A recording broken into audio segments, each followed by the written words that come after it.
ఈ దివ్యబలి పూజలో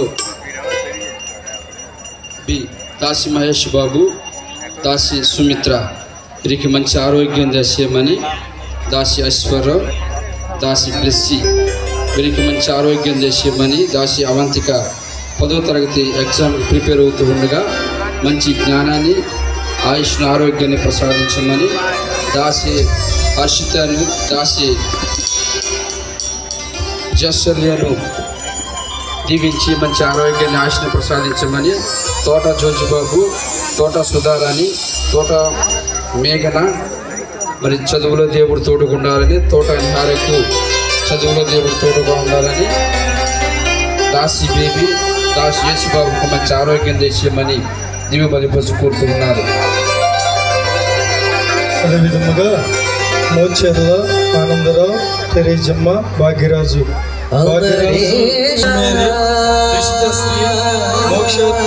కుటుంబం కొరకు ప్రత్యేకమైన దీపావళి పూజ.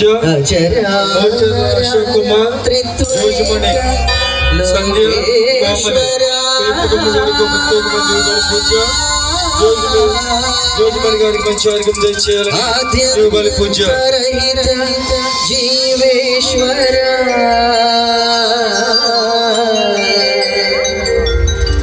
నేను నమ్మిన జనులకు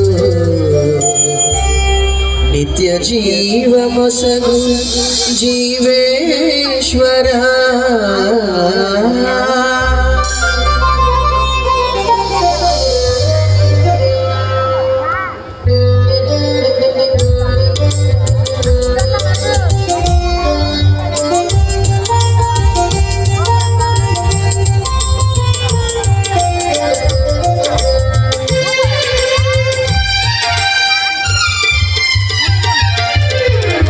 అమరేశుని సన్నిధిలో అజరామర పెన్నిధికై, అమరేశుని సన్నిధిలో అజరామర పెన్నిధికై కదలి రండి ప్రియజనమా బలి పూజలో పాల్గొనగా, కదలి రండి ప్రియజనమా బలి పూజలో పాల్గొనగా. ఇది మహాయాగము మహోజ్వలితము మరణ సంఖ్యలో దిగిన దయలోచన ప్రభాతము. ఇది మహాయాగము మహోజ్వలితము మరణ సంఖ్యలో దిగిన దయలోచన ప్రభాతము. అమరేశుని సన్నిధిలో అజరామర పెన్నిధికై, అమరేశుని సన్నిధిలో అజరామర పెన్నిధికై మహామహుడు ఇది మహాయాగము మహోజ్వలితము మరణ సంఖ్యలో దిగిన దయలోచన ప్రభాతము. ఇది మహాయాగము మహోజ్వలితము మరణ సంఖ్యలో దిగిన దయలోచన ప్రభాతము. ఇది మహాయాగము మహోజ్వలితము మరణ సంఖ్యలో దిగిన దయలోచన ప్రభాతము. ఇది మహాయాగము మహోజ్వలితము మరణ సంఖ్యలో దిగిన దయలోచన ప్రభాతము. ఇది మహాయాగము మహోజ్వలితము మరణ సంఖ్యలో దిగిన దయలోచన ప్రభాతము. ఇది మహాయాగము మహోజ్వలితము మరణ సంఖ్యలో దిగిన దయలోచన ప్రభాతము.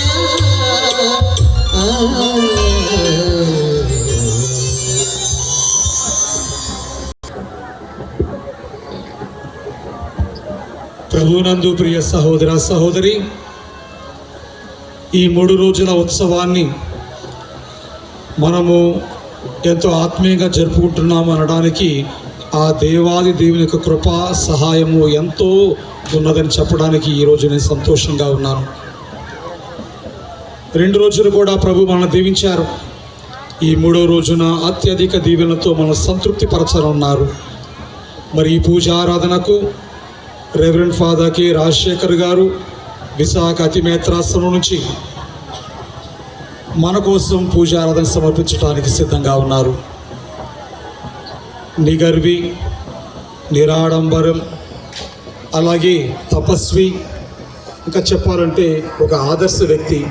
ఈ తపస్కాలంలో గురువు కూడాను ఈ విధంగా గొప్ప తపస్సు లేదా దీర్ఘకాల తపస్సు లేదా బలమైన తపస్సు చేస్తారా అన్నట్లుగా ఉంటుంది. ఈరోజు మీకు మరొకసారి క్రీస్తు సాక్షిని మీకు పరిచయం చేస్తున్నాను. ఈ తపస్కాలం అంతా కూడాను కేవలం నీటితోని, మహా అయితే ఒక కప్పు టీతోనే తన యొక్క జీవితాన్ని కొనసాగిస్తున్నారు. ఓ ప్రక్క శారీరకంగా ఆయన తను నలగొట్టుంటూ ఆత్మీయంగా బలంగా సాగుతున్నారని చెప్పడానికి 29 సంవత్సరాలుగా ఈ యొక్క కార్యం కొనసాగుతూ వచ్చింది. చప్పట్లు కొడదామా గట్టిగా? ఇక్కడ దీక్షపరులు 1 సంవత్సరం, 5 సంవత్సరాలు, 10 సంవత్సరాల తర్వాత చాలు అనుకుంటారు. 29 సంవత్సరాలు దీక్షా జీవితము ఓ గురువుగా అంటే చాలా చాలా కష్టం. అందుకని మరొకసారి ఇటువంటి పూజ్య గురువులను మీ ముందు ఉంచుతూ, దీక్షాపరులారా మీ కఠోర దీక్షను, అలాగే విశ్వాసులారా మీ సాధారణ దీక్షను ఎంతో అర్థవంతంగా ఫలప్రదంగా జరుపుకునేందుకు మీ ముందు ఒక సాక్షిని నిలబెట్టాను.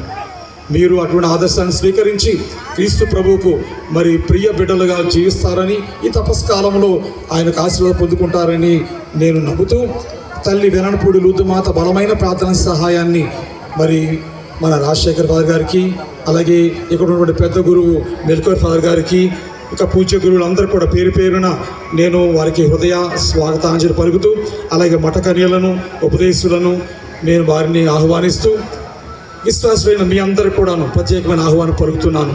మనందరి కోసం ప్రార్థించమని మన పూజ్య గురువులు రాజశేఖర్ ఫాదర్ గారిని కోరుతాం. పితా పుత్ర పవిత్రాత్మ నామమునా మన నాథుడైన యేసుక్రీస్తు కృప, సర్వేశ్వరుని ప్రేమ, పవిత్రాత్మ సాకారము ఎల్లప్పుడూ మీతో ఉందురుగాక.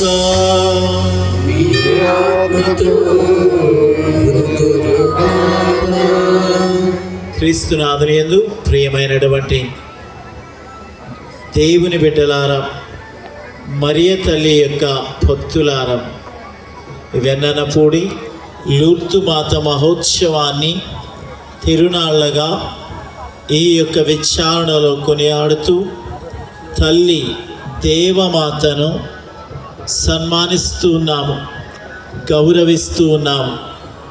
పరిశుద్ధ తల్లి దేవమాత విశ్వవ్యాప్తముగా ప్రపంచములో ఉన్న సకల క్రైస్తవులకును సకల మానవులకును తల్లిగాను, ఆరోగ్య వరదాయికిగాను, పరిశుద్ధ మాతగాను ప్రతి దేవుని బిడ్డను కూడా అనుగ్రహిస్తూ ప్రార్థిస్తూ తోడ్పడుచున్నది. 1858వ సంవత్సరములో లూర్దు నగరులో దర్శనమిచ్చిన మాత లూర్దు మాతగా శ్రీసభ ఆమెను గౌరవిస్తూ ఉంది. బెర్నదత్తమ్మకు ఇచ్చిన దివ్య దర్శనములోను ఆమెకు వసగిన దర్శనాల ద్వారా దేవమాత తన బిడ్డలందరికీ దివ్యమైన అనుగ్రహాలను, స్వస్థతలను, ఆయురారోగ్యాలను, తనను ప్రార్థించే వారికి దేవుని సహాయాన్ని అందిస్తూ దేవుని అనుగ్రహంలో మనలను నింపుతూ ఉంది. కనుక మరియ తల్లిని ఆశ్రయించే ఏ భక్తుడైనా, ఏ భక్తురాలైనా వారు వ్యర్థమైన హస్తములతో ఇంటికి వెళ్ళరు. ఆమెను అర్థించే ప్రతి బిడ్డ దేవుని ఆశీర్వాదాలతోనూ దేవుని అనుగ్రహాలతోనూ నింపబడి వారు వారి యొక్క జీవితాన్ని పరిశుద్ధ అనుగ్రహంతో నింపుకుంటారు. అందువలన ఈ యొక్క వెన్ననపూడి లూర్దు మాత మహోత్సవానికి దేవుడు మనలను ఈ దివ్య బలి పూజ ద్వారా ఆహ్వానిస్తున్నారు. పరిశుద్ధుడైన దేవుని మహిమపరుస్తూ ఘనపరుస్తూ ఈ పవిత్ర బలి పూజలో మనం పాలు పంచుకుందాం. యోగ్య రీతిగా పవిత్రమైన ఈ దివ్య బలి పూజలో మనం పాలు పంచుకోవడానికి అయోగ్యులమని గుర్తించి మన తప్పిదములను పాపములను తలంచి క్షమాపణ కోరుకుంటూ తండ్రి నుండి పాప క్షమాపణ వేడుకుందాం.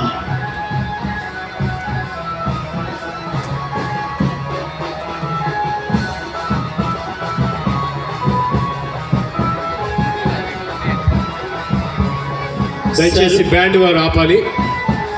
దయచేసి బ్యాండ్ వారు ఆఫ్ చేయాలి. సర్వశక్తి గల సర్వేశ్వని చెంతను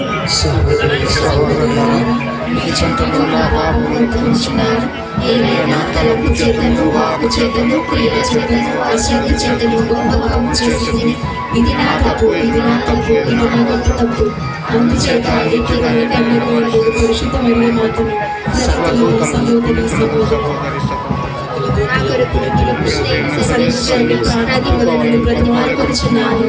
సర్వశక్తి గల దేవుడు మన పాపములు క్షమించి మన నిత్య జీవమునకు చేర్చుదురుగాక.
సర్వేశ్వర పరలోక రాజా సర్వశక్తి గల పితయైన సర్వేశ్వర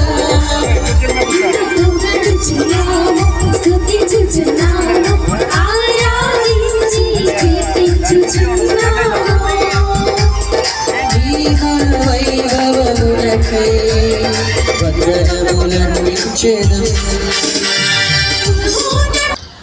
కనుక జంతువులలోను క్రూర మృగములలోను నీవు శాపమునకు గురియగుదువు. ఈనాటి నుండి నీవు బ్రతికినన్నాళ్ళు పొట్టతో ప్రాకుదువు. మట్టియే నీకు ఆహారము. నీకును స్త్రీకిని నీ సంతతికి ఆమె సంతతికిని మధ్య వైరము కలుగు చేయుదును. ఆమె సంతతి నీ తల చితకగొట్టును. నీవేమో వాని మడమను కరచెదవు. ఆయన స్త్రీతో ఇట్లనెను, నీవు గర్భము ధరించినప్పుడు నీ బాధలు అధికము చేయుదును, నీ ప్రసవ వేదనను ఎక్కువ చేయుదును. అయినను నీ భర్త ఎడల నీకు కోరిక కలుగును, అతడు నిన్ను ఏలును. ఆయన నరులతో ఇట్లనెను, నీవు నీ భార్య మాట విని నేను తినవలదని చెట్టు పండును తింటివి.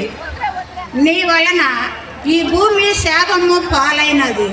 నీవు బ్రతికినన్నాళ్ళు కష్టపడి కండలు కరిగించి భూమి నుండి నీకు కావలసిన పంట పండించువు. ఇది ఏలినవారు.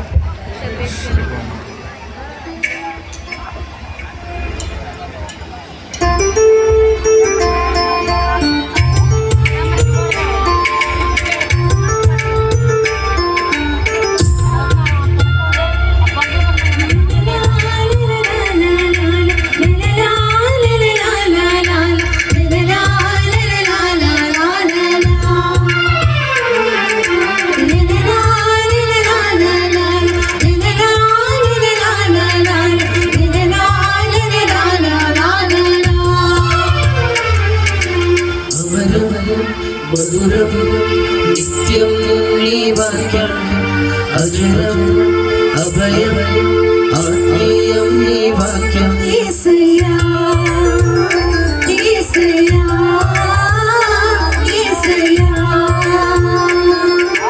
నా పాదములకు దీపము, నా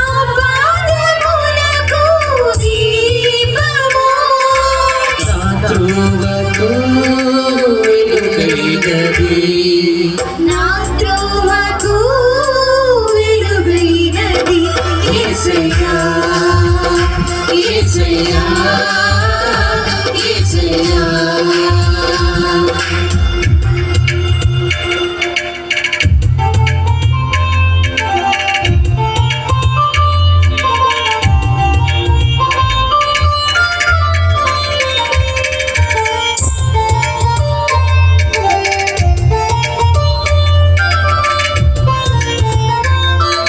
ఒక గొప్ప సంకేతము గోచరించెను. ఒక స్త్రీ దర్శనము ఇచ్చెను. సూర్యుడే ఆమె వస్త్రములు, చంద్రుడు ఆమె పాదముల క్రింద ఉండెను. ఆమె శిరముపై 12 నక్షత్రములు గల కిరీటము ఉండెను. ఆమె నిండు చూలాలు, ప్రసవ వేదన వలన ఆమె మూలుగుచుండెను. అప్పుడు దివియందు మరి ఒక సంకేతము గోచరించెను. ఒక ఎర్రని గొప్ప సర్పము గోచరించెను. దానికి 7 తలలు 10 క్రొమ్ములు ఉండెను. ప్రతి శిరస్సున ఒక కిరీటము ఉండెను. అది తన తోకతో ఆకాశమునందలి తారలలో 3వ భాగమును చుట్టి భూమిపై పడద్రోసెను. ఆ గర్భవతి ఎదుట ఆ సర్పము నిలిచెను. ఆ చూలాలు ప్రసవింపగనే శిశువును మృంగ ఆ సర్పము చూచుచుండెను.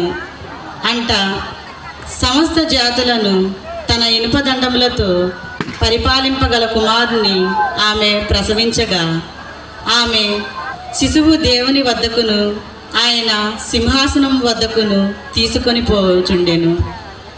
ఆమె ఎడారికి పారిపోయెను. దేవుడు ఆమెకు అట ఒక నివాసము ఏర్పరచెను. అట ఆమె 1260 దినముల పాటు పోషింపబడెను. అంతటా దేవలోకమున యుద్ధము ఆరంభమాయెను. మిఖాయేలు అతని తోడి దేవతలను ఆ సర్పముతో యుద్ధము చేసిరి. ఆ సర్పమును దాని దూతలను వారిని ఎదిర్చి పోరాడిరి. ఇది ప్రభువు వాక్కు. సర్వేశ్వరునికి వందనములు.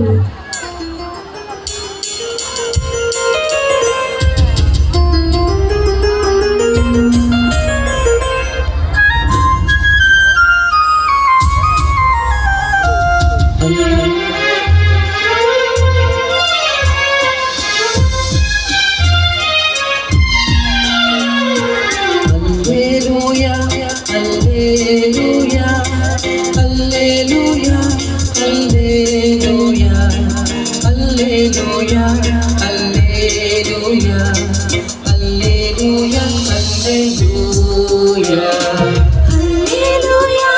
హల్లెలూయా హల్లెలూయా. ప్రభువు మీతో నుందురు కాక.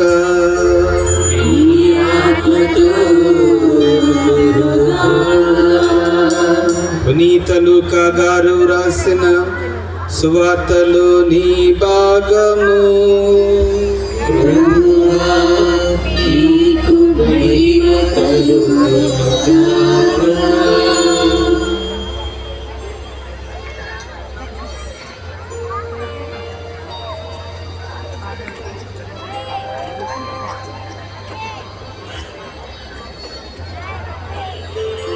పునీత లూకా గారు రాసిన సువార్త 1వ అధ్యాయము 39వ వచనం నుండి 45వ వచనం వరకు.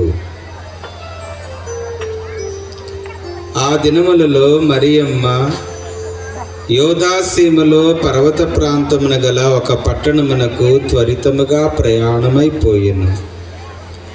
ఆమె జకరియా ఇంటిలో ప్రవేశించి ఎలిజబెత్తమ్మకు వందన వచనము పలికెను.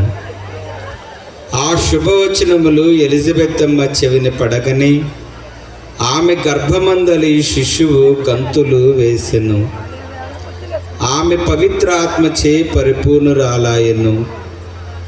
పిమ్మట ఎలిజబెత్తమ్మ ఎలుగెత్తి ఇట్లనెను, స్త్రీలందరిలో నీవు ఆశీర్వదింపబడిన దానవు, నీ గర్భఫలము ఆశీర్వదింపబడెను. నా ప్రభు తల్లి నా యుద్ధకు వచ్చుట నాకు ఎలాగూ ప్రాప్తించెను. నీ వందన వచనములు నా చెవిని సోకగని నా గర్భమందలి శిశువు ఆనందముచే గంతులు వేసెను. ప్రభు పలికిన వాక్కులు నెరవేరునని విశ్వసించిన నీవెంత ధన్యురాలవు. ఇది క్రీస్తు ప్రభుని సువిశేషము.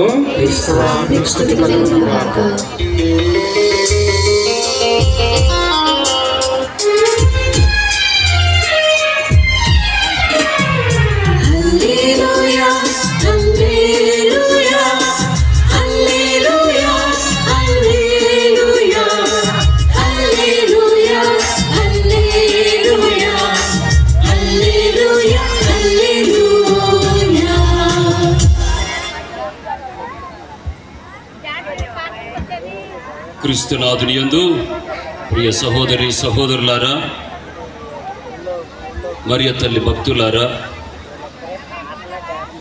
లూర్దు మాత పండుగ మహోత్సవాలను దిగ్విజయంగా చేసుకుంటున్నటువంటి ఈ శుభ తరుణంలో మీ అందరికీ కూడా పండుగ శుభాకాంక్షలు తెలియజేస్తూ ఉన్నాను. ఆ లూర్దు మాతకు మనందరము కూడా 2 చేతులు పైకెత్తి గట్టిగా చప్పట్లు కొడుతూ అమ్మకు జేజేలు చెబుతాం. గట్టిగా చప్పట్లు కొడదాం.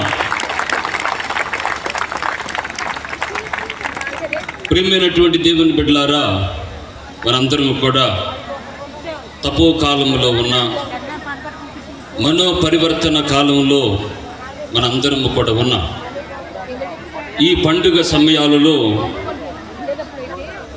మరియ తల్లి యొక్క పండుగ చేసుకుంటూ మరియ తల్లి దేవుని పట్ల చూపించినటువంటి విశ్వాసాన్ని గురించి ధ్యానం చేస్తూ, అమ్మ దేవుని పట్ల చూపించినటువంటి విశ్వాసాన్ని మనం కూడా చూపించగలిగితే అమ్మ పొందుకున్నటువంటి ధన్యత మనం కూడా పొందుకున్నటువంటి వాళ్ళం అవుతాం.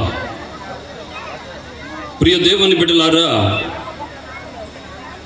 మానవ జీవితంలో చేసే అతి పెద్ద సుదీర్ఘమైనటువంటి ప్రయాణం ఏమిటి అనంటే, బస్సులో ఎక్కిళ్తేనో, రైల్లో ఎక్కిళ్తేనో, విమానంలో ఎక్కిళ్తేనో అది సుదీర్ఘమైనటువంటి ప్రయాణం కాదు. సుదీర్ఘమైనటువంటి ప్రయాణం ఏమిటి అనంటే అంతర్గతమైనటువంటి ప్రయాణం. నీలోకి నీవు ప్రయాణము చేయటమే అతి పెద్ద సుదీర్ఘమైనటువంటి ప్రయాణం. ఈ ప్రయాణాన్ని పునీతులందరూ కూడా అంతర్గతంగా ప్రయాణం చేశారు. మనం బైబిల్ గ్రంథములో చెప్పుకుంటున్నటువంటి వాళ్ళందరూ కూడా మరియ తల్లి లూకా సువార్త 1వ అధ్యాయం 46వ వచనంలో మరియ తల్లి అంది, నా హృదయము ప్రభువుని స్తుతించుచున్నది. మరియ తల్లి దేవునికి వేసినటువంటి అగ్రపీఠం, దేవునికి పెద్ద పీట వేసింది మరియ తల్లి. ప్రియులారా, ఈ సుదీర్ఘమైనటువంటి ప్రయాణం, ఈ అంతర్గతమైనటువంటి ప్రయాణం విశ్వాసముతో ముడివేయబడి ఉన్నది. మన యొక్క ప్రయాణం అంతా కూడా విశ్వాసముతో ముడిపడి ఉన్నది ప్రియులారా. అందుకే ఈ విశ్వాస యాత్రలో మరియ తల్లి ప్రయాణం చేస్తూ దేవునికి అగ్రపీఠం వేసి, మరియ తల్లి దగ్గరికి గాబ్రియల్ దూత వచ్చినప్పుడు, శుభవర్తమానాన్ని ఇచ్చినప్పుడు, శుభవచనాన్ని పలికినప్పుడు మరియ తల్లి గాబ్రియల్ దూతతో చెప్పినటువంటి మాట, నేను పురుషుని ఎరుగను కదా. ప్రియమైనటువంటి దేవుని బిడ్డలారా, ప్రపంచంలో ఎవ్వరూ కూడా ఈ మాట అనలేదు. చివరికి కలలో కనిపించి అడిగిన మరియ తల్లి చెప్పినటువంటి మాట, నేను పురుషుని ఎరుగను. దేవుని చిత్తాన్ని నెరవేర్చడమే లక్ష్యంగా, ధ్యేయంగా, గమ్యంగా పెట్టుకున్నటువంటి మరియ తల్లి దేవునికి అగ్రపీఠం వేసింది కాబట్టి, అంతరంగికంగా దేవునికి విలువనిచ్చింది కాబట్టి, నేను ప్రభువు దాసురాలను, నీ మాట చొప్పున నాకు జరుగునుగాక అని మరియ తల్లి తన యొక్క సమాధానాన్ని ఇచ్చింది. ప్రియులారా, ఇంత విశ్వాసాన్ని చూపించింది కాబట్టి ఎలిజబెత్ అమ్మ మరియ తల్లిని చూసి పలికిన మాట, అమ్మా, ప్రభుని పలుకులు నెరవేరునని విశ్వసించిన నీవు ఎంత ధన్యురాలవు. దేవుని యొక్క మాటలు విని విశ్వసించావే, నువ్వెంత ధన్యురాలవమ్మా, దేవునికి ఎంత విలువనిచ్చావే, ఎంత ధన్యురాలవమ్మా, దేవుని యొక్క చిత్తాన్ని నెరవేరుస్తున్నావే, ఎంత ధన్యురాలవమ్మా, త్యాగం చేశావే, ఎంత ధన్యురాలవమ్మా అని ఎలిజబెత్ అమ్మ మరియ తల్లి యొక్క విశ్వాసాన్ని పొగిడింది. ప్రియులారా, ప్రియమైనటువంటి బిడ్డలారా, పడవ తయారు చేయబడింది నీళ్ళ మీద వెళ్ళటానికి, కానీ అవే నీళ్లు పడవలోకి వస్తే పడవ మునిగిపోతుంది. విమానం తయారు చేయబడింది ఆకాశంలోకి ఎగరటానికి, గాలిలోకి ఎగరటానికి, కానీ అదే గాలి విమానంలోకి వస్తే విమానం కూలిపోతుంది. మనిషి కూడా సృజించబడింది లోకములో ఉండటానికి, కానీ అదే లోకం మనిషిలోకి వస్తే మనిషి నాశనం అయిపోతాడు. ప్రియమైనటువంటి బిడ్డల, మన యొక్క జీవితంలో మనం దేవునికి మాట ఇవ్వాలి. అందుకే ఒక కవి అంటాడు సంస్కృతంలో, వాగ్గి సర్వస్య కారణం, అంటే మాట సమస్తానికి మూలం. సామెతల గ్రంథములో 18వ అధ్యాయం 20వ వచనంలో మాట ఉంటుంది, నాలుకను బట్టి నరుని జీవితం ఉంటుంది, జీవము మరణము అన్ని రెండు కూడా నీవు మాట్లాడే మాట మీద, నాలుక మీద ఆధారపడి ఉన్నవి అని సామెతకారుడు చెప్తున్నాడు. ప్రియుల, మరియ తల్లి దేవుని యొక్క మాటకు విలువనిచ్చింది. అందుకే కవి అంటాడు, దైవం మూలం ఇదం జగత్తు, ఈ జగత్తుని నడిపించేది దైవం. అందుకే ఈ జగత్తుని నడిపించేటటువంటి దైవానికి పెద్ద పీట వేసింది మరియ తల్లి. ప్రియులారా, విశ్వసించింది. ప్రభుని పంపినటువంటి దేవదూతకు మరియ తల్లి చెప్పినటువంటి మాట, నేను ప్రభువు దాసురాలను, నీ మాట చొప్పున జరుగునుగా.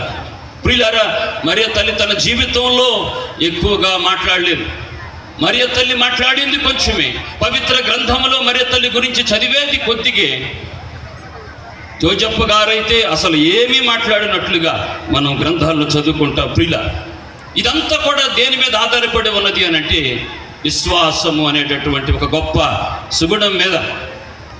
వియాని అనేటటువంటి పునీతుడు, జాన్ మరియా వియాని అనే పునీతుడు అంటాడు, దేవుని విశ్వసించే, దేవుని ప్రేమించే వాడి జీవితం అంతా కూడా వసంతకాలమే అంటాడు.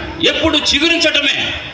దేవునిని విశ్వసిస్తున్నావా, దేవుని నువ్వు ప్రేమిస్తున్నావా, నీ జీవితం ఎప్పుడూ కూడా వసంతకాలమే, చిగురుస్తూనే ఉంటావు నీ జీవితంలో. ప్రియుల, కాబట్టి అదే పునీత జాన్ మరియా వియాని అంటాడు, దేవుని ప్రేమించేటటువంటి వాడు దేవాలయం ఎక్కడున్నా వెళ్తాడంట, కానీ దేవుని ప్రేమించని వాడు దేవాలయం ఇంటి పక్కనున్నా వెళ్ళడంట.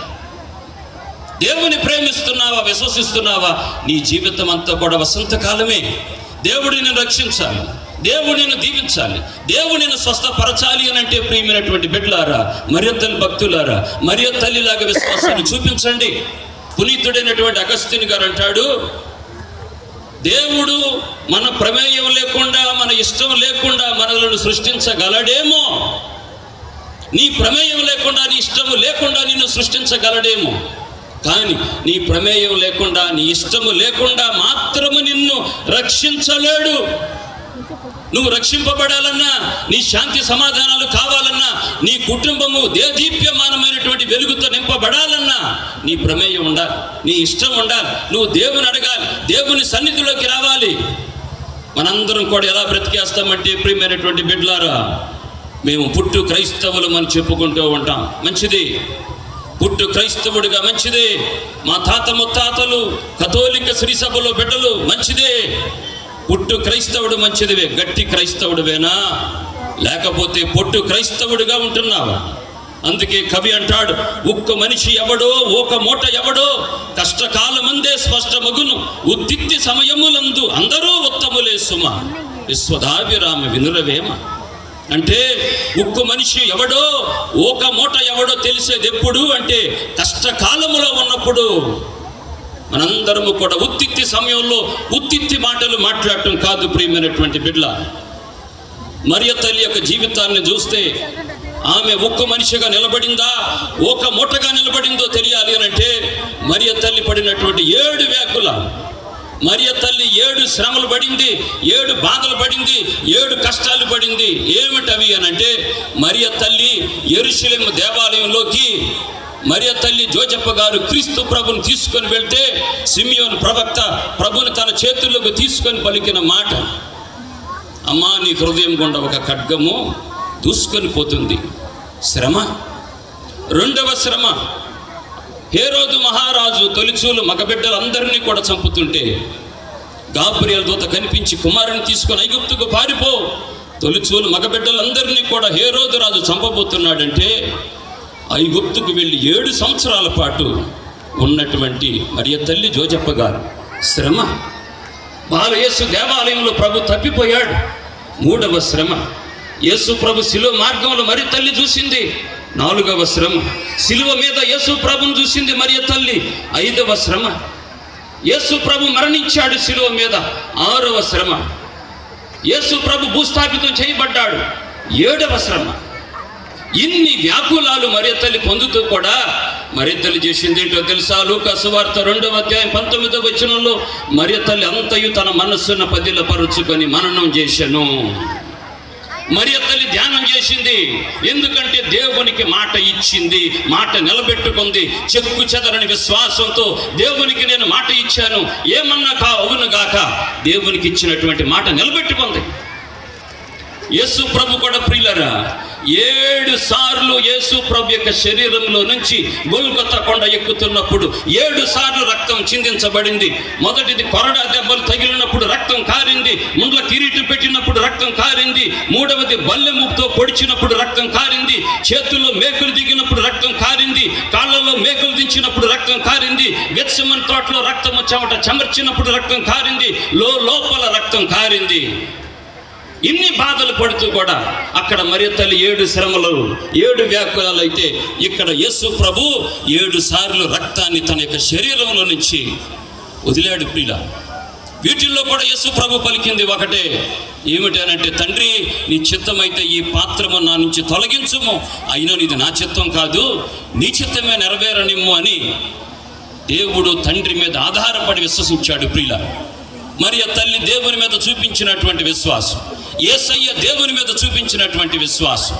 ప్రియులారా, విశ్వసించేటటువంటి హృదయం ప్రశ్నించదు, ప్రశ్నించేటటువంటి హృదయం విశ్వసించదు. మరియ తల్లి యొక్క విశ్వాస యాత్ర కానాపల్లి నుండి కల్వరి కొండ దాకా ఏనాడు కూడా చెక్కు చెదరకుండా విశ్వాస యాత్రలో మరియ తల్లి పాల్గొంది. ఆనాడు కానాపల్లి నుంచి కల్వరి కొండ దాకా మరియ తల్లి విశ్వాస పాత్రురాలుగా జీవించింది. ప్రియుల, అందుకే దేవమాత ప్రార్థనలో మనం చెప్పుకుంటాం, విశ్వాసమునకు తగిన మాత మా కొరకు వేడుకొనండి. మరియ తల్లి అన్ని శ్రమలు కడుగుతున్నా కూడా ప్రియులారా, మరియ తల్లి అనుమానించలేదు, మరియ తల్లి అవమానించలేదు, ఎవరిని నిందించలేదు, ఎవరిని ప్రశ్నించలేదు, ఎవరి మీద అలగలేదు. మరియ తల్లి పారిపోలేదు. యేసు ప్రభు జీవితంలో కూడా బాధలు కష్టాలు వస్తున్నా కూడా యేసు ప్రభు శిలువ మీదకు ఎక్కుతూ గొల్గొతా కొండ ఎక్కుతూ కూడా ఎవరిని నిందించలేదు, ఎవరిని సహాయం అడగలేదు, శిక్ష తగ్గించమని అడగలేదు, ఎందుకు నాకు ఎలా చేసావని అడగలేదు. ఎందుకంటే విశ్వసించాడు కాబట్టి. ప్రియుల, మనం కూడా ఎటువంటి విశ్వాసాన్ని కలిగి ఉండాలి మన జీవితంలో? రక్తస్రావంతో బాధపడుతున్నటువంటి స్త్రీ 12 సంవత్సరాలు దేవుడు నన్ను కాపాడుతాడు అని 12 సంవత్సరాల విశ్వాసాన్ని చూపించింది. కొట్టినటువంటి కొబ్బరికాయతో దేవుడు నన్ను దీవిస్తాడని మనం అనుకుంటాం. పెట్టినటువంటి సాంబ్రాణి పొలాల ద్వారా దేవుడు నన్ను దీవిస్తాడు అనుకుంటాం. పెట్టినటువంటి కొవ్వొత్తుల ద్వారా నన్ను దీవిస్తాడు అనుకుంటాం. ఇవి మాత్రమే కాదు ప్రియులారా, ఇవి విశ్వాస యాత్రలో భాగాలు మాత్రమే, విశ్వాసము కాదు. విశ్వాసం అంటే నిరీక్షణ, నిరీక్షించాలి. రక్తస్రావంతో బాధపడుతున్నటువంటి స్త్రీ 12 సంవత్సరాలు ఎదురు చూసింది దీవెన కోసం. కోనేటి దగ్గర ఉన్నటువంటి రోగి 38 సంవత్సరాలు ఎదురు చూశాడు స్వస్థత వరం కోసం. అబ్రహాముకు దేవుడు 75 సంవత్సరాల వయసులో కనపడి అబ్రహాముని ఇంటిలోంచి బయటకు తీసుకొచ్చి, అబ్రహాం ఆకాశాన్ని చూడు, నేను నీ సంతానాన్ని ఆకాశంలోని తారల వలె, ఇసుక సముద్ర తీరంలోని ఇసుక రేణువుల వలె నేను నీ సంతానాన్ని అభివృద్ధి చేస్తానన్నాడు. 75 సంవత్సరాల వయసులో దేవుడు కనిపించి అబ్రహాముకి చెప్తే దేవుడు సంతానాన్ని వెంటనే ఇచ్చాడా? లేదు. 25 సంవత్సరాల అబ్రహాము ఇస్సాకు పుట్టడం కోసం 25 సంవత్సరాలు ఎదురు చూశాడు. ప్రియమైనటువంటి బిడ్డల, నోవాకు దేవుడు 500 సంవత్సరాల వయసులో ఉన్నప్పుడు దేవుడు నోవాకి కనిపించి, నోవా నువ్వు నీతిమంతుడివి, ఓడ కట్టు, నేను సర్వ సృష్టిని నాశనం చేస్తానని 500 సంవత్సరాల వయసులో నోవాకి దేవుడు కనిపించి, ప్రియులారా ఓడ కట్టమంటే నోవా ఎన్ని సంవత్సరాలు ఓడ కట్టాడో తెలుసా? 100 సంవత్సరాలు ఓడ కట్టాడు. 100 సంవత్సరాలు వాడగడుతుంటే అందరూ గేలి చేశారు, అపహాస్యం చేశారు, నవ్వారు, మూర్ఖుడు అన్నారు, పిచ్చోడు అన్నారు. కానీ చివరికి రక్షింపబడింది నోవా ప్రియమైనటువంటి బిడ్డల. అన్నమ్మను చూస్తాం లూకాసు వార్త 2వ అధ్యాయంలో. అన్నమ్మ వివాహమైన తర్వాత 7 సంవత్సరాలకు భర్త చనిపోతే నాకు అన్నీ కూడా దేవుడు తీసేశాడు అనుకోకుండా అన్నమ్మ దేవాలయంలో 84 సంవత్సరాలు దేవాలయంలో కూర్చొని ప్రార్థన చేసింది, ఉపవాసం చేసింది. ప్రియుల 84 సంవత్సరాలు ఉపవాసం ప్రార్థన చేస్తే ఏమిటేమో చూసినటువంటి గొప్ప దర్శనం అంటే చిన్నారి బాలయేసును చూసేటటువంటి మహద్భాగ్యాన్ని అన్నమ్మ పొందింది. ప్రియుల పునీతురాలైనటువంటి మోనికమ్మ తన యొక్క కుమారుడైనటువంటి పునీత అగస్తీను తప్పుడు దారిలో వెళ్తుంటే మోనికమ్మ అగస్తీను గారు మారాలని 17 సంవత్సరాలు ప్రార్థన చేసింది. ప్రియుల మరి మన విశ్వాసం ఏమిటి?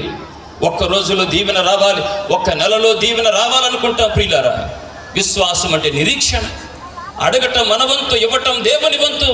దేవుడు మనకు వరాలు ఇస్తాడు, అడుగుతూ ఉండాలి. ప్రియమైనటువంటి బిడ్డ, విశ్వాసం ఎలా వస్తుందంటే వినుట వలన విశ్వాసము కలుగునని రోమా పౌరులకు రాసిన లేఖలో 10వ అధ్యాయం 17వ వచనంలో చదువుకుంటాం.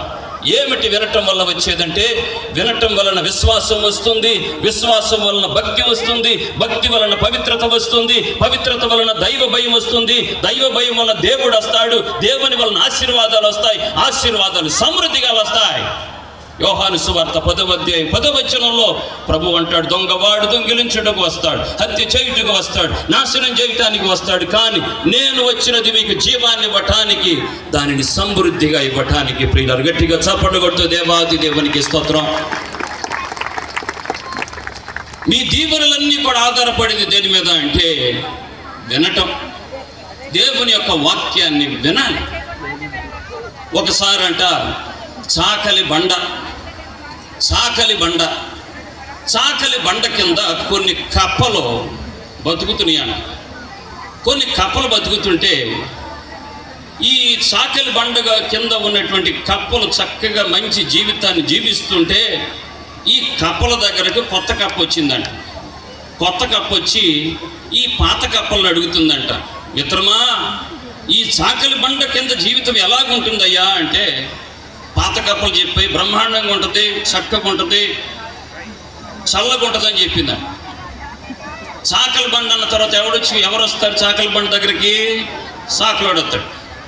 సాకులోడు వచ్చి బట్టలు తీసుకొని దబిమని బాతుంటే కొత్త కప్ప ఒక్కసారిగా అమ్మో ఏంటని భయపడిందంట. ఒకసారి భయపడితే పాత కప్పలన్నీ అంట, ఓ డోంట్ వరీ, కంగారు పడమాక, ఎందుకు భయపడుతున్నావు, భయపడద్దు, ఏం కాదు.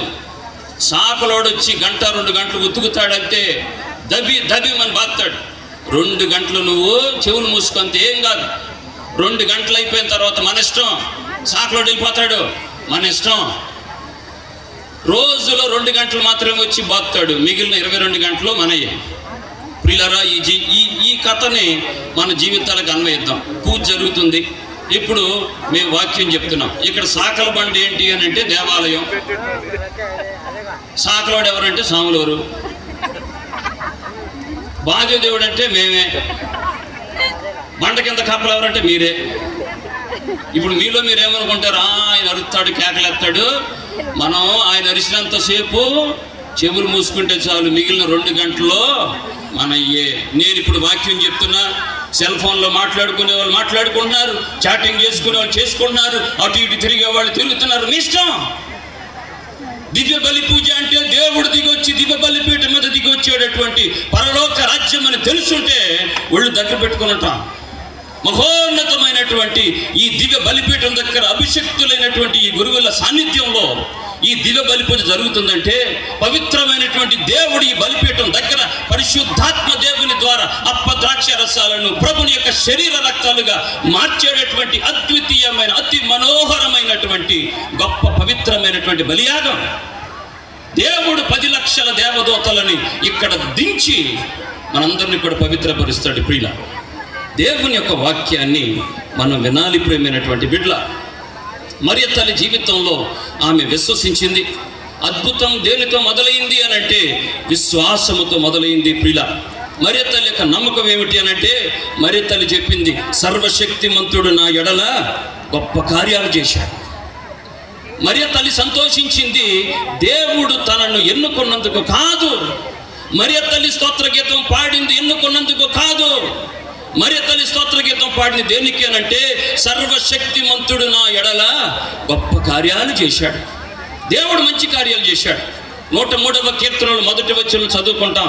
నా ఆత్మవా దేవుని స్తుతించుము, నాలోని సమస్త శక్తులారా ఆయన పవిత్ర నామమును సన్నిధింపుడు. నా ఆత్మవా దేవుని స్తుతించుము, ఆయన చేసిన ఉపకారములు దేనిని మరువకుము. ఉపకారము అంటే ఊ అంటే ఉన్నవాడు, పా అంటే పరిశుద్ధుడు, కా